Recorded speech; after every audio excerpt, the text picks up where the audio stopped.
Metro ప్రయాణికులకు shocking news. అవును, metro ఛార్జీలు పెంచే యోచనలో ఉంది మెట్రో రైల్ సంస్థ. జంట నగరాల పరిధిలో నిత్యం లక్షల్లో జనం మెట్రో రైల్లో ప్రయాణిస్తున్నారు. హెవీ ట్రాఫిక్, పొల్యూషన్ నుంచి తప్పించుకునేందుకు మెజార్టీ శాతం నగరవాసులు మెట్రోను ఆశ్రయిస్తున్నారు. ఈ తరుణంలో హైదరాబాద్ మెట్రో రైల్ సంస్థ ఓ పిడుగులాంటి వార్త చెప్పబోతుందనే ప్రచారం జోరుగా జరుగుతోంది.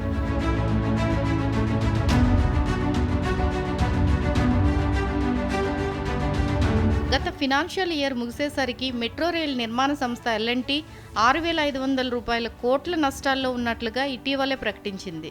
కరోనా సమయంలో తాము తీవ్రంగా నష్టపోయామని, మెట్రో ఛార్జీలు వెంటనే పెంచాలంటూ 2022లో అప్పటి అధికారంలో ఉన్న బీఆర్ఎస్ సర్కార్ను కోరింది.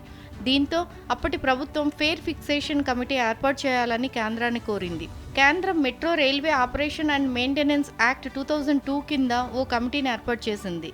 నిర్మాణ సంస్థ ఎల్&టీ ప్రతిపాదనలు, ప్రయాణికుల అభ్యంతరాలు పరిశీలించిన ఫేర్ ఫిక్సేషన్ కమిటీ ఛార్జీల పెంపునకు ఓకే చెప్పింది. కానీ అప్పుడున్న పరిస్థితుల దృష్ట్యా అనూహ్యంగా అప్పుడున్న బీఆర్ఎస్ ప్రభుత్వం అందుకు నో చెప్పింది.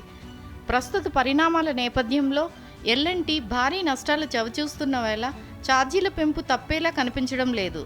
అయితే ఇటీవల బెంగళూరులో మెట్రో ఛార్జీలు 44% పెరిగాయి. ఈ నేపథ్యంలో హైదరాబాద్లో కనిష్ట ఫేర్ రూ. 10, గరిష్ట ఫేర్ రూ. 60 ఉండగా ఆ ఛార్జీలపై ఎంత మేర పెంచుతారనేది స్పష్టత రావాల్సి ఉంది. ఇప్పటికే మెట్రో రూ. 59 హాలిడే సేవర్ కార్డును రద్దు చేయగా, రద్దీ వేళల్లో 10% డిస్కౌంట్ను కూడా ఎత్తివేసిన విషయం తెలిసిందే.